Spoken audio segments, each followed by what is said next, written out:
Hello friends, स्वागत है आपका ICSE टाटा में। दोस्तों, आज हम लोग करेंगे महाजनपद से संबंधित।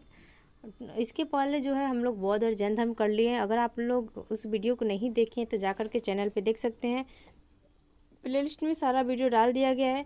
उसमें बहुत ही बेहतरीन तरीके से आपको बौद्ध और जैन धर्म के बारे में बताया गया है। अगर NCERT से जो टॉपिक मिला है हमें, जहाँ से क्वेश्चन एग्जाम बन सकता है, वहाँ से भी डाला गया है और अदर जगह से भी उसमें टॉपिक डाला गया है ताकि आपका एग्ज़ाम में एक भी क्वेश्चन ना छूटे।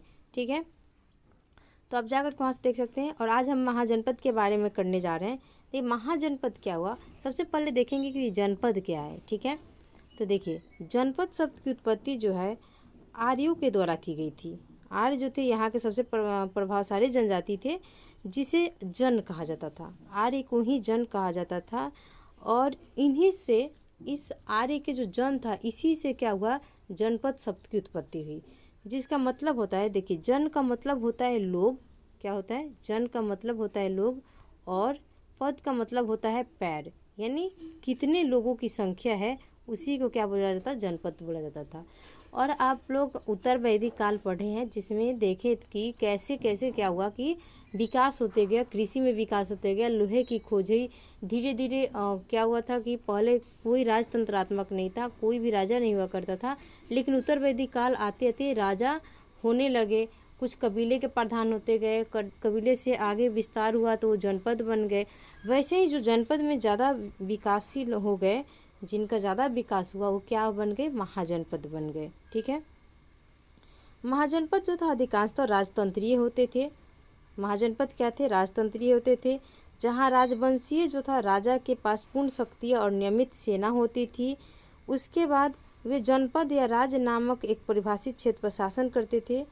हालांकि उनमें से कुछ गणतंत्र भी थे, जिन्हें गण या गणसंघ या गणराज्य के नाम से भी जाना जाता है। ठीक है, तो एग्ज़ाम में आपको इससे महाजनपद से अधिकतर अभी तक जो क्वेश्चन पूछा गया है, उसमें ज़्यादा करके पूछा गया कितने महाजनपद की संख्या कितनी है, किस साहित्य से उसके बारे में, किस स्रोत से जानकारी मिलती है, और किस महाजनपद की कौन सी राजधानी है। राजधानी से ज़्यादातर क्वेश्चन पूछा गया है। ठीक है, तो चलिए अब हम देखते हैं महाजनपद के बारे में। तो महाजनपद जो है, इसमें सबसे शक्तिशाली कोई जनपद बना था तो वह था मगध। ठीक है, अंगुत्तर निकाय जो कि बौद्ध साहित्य है और भगवती सूत्र जो कि जैन साहित्य से 16 महाजनपद की जानकारी मिलती है। तो यहाँ को इसको क्या करेंगे आप, VVI करेंगे, क्योंकि पूछा जाता है कि बौद्ध साहित्य किस बौद्ध साहित्य से महाजनपद की जानकारी मिलती है, तो अंगुत्तर निकाय से मिलती है। और किस जैन साहित्य से मिलती है, तो भगवती सूत्र से मिलती है। ठीक है, अब देखते हैं महाजनपद में कौन कौन है। सबसे पहले काशी को देखते हैं। तो काशी की राजधानी कहाँ थी, बनारसी थी। ठीक है, काशी की राजधानी उस समय बनारस थी, जो कि वर्तमान भी बनारस और उसके समीपवर्ती जो क्षेत्र है, उसी में इसका क्षेत्र पड़ता था।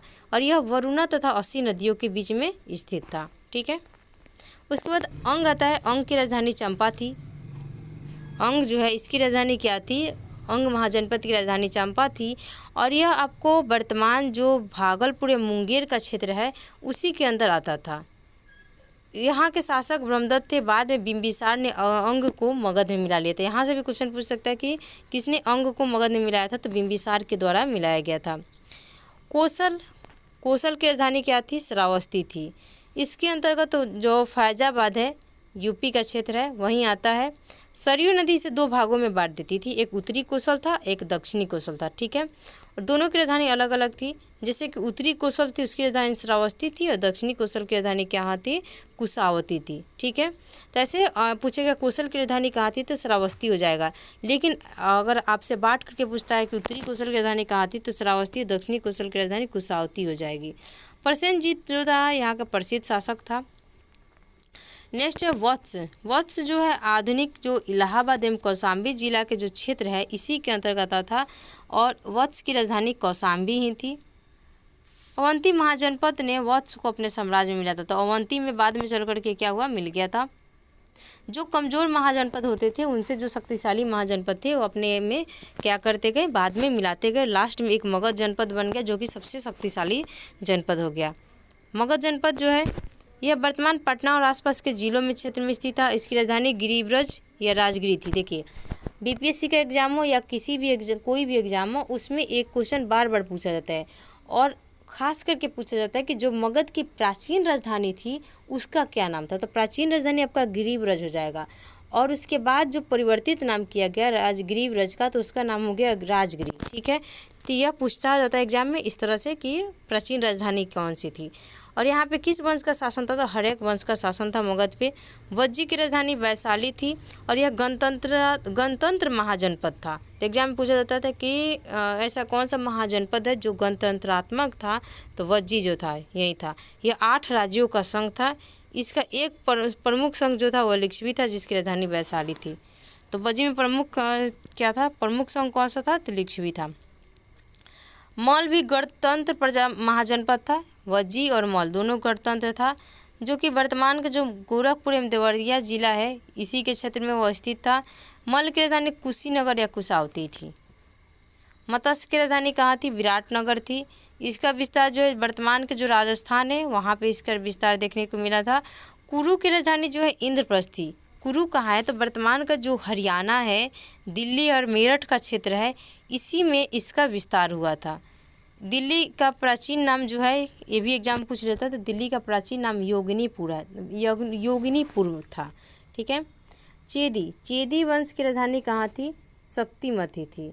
इसका वर्तमान क्षेत्र जो है बुंदेलखंड का क्षेत्र शामिल है और इसकी राजधानी शक्तिमती थी।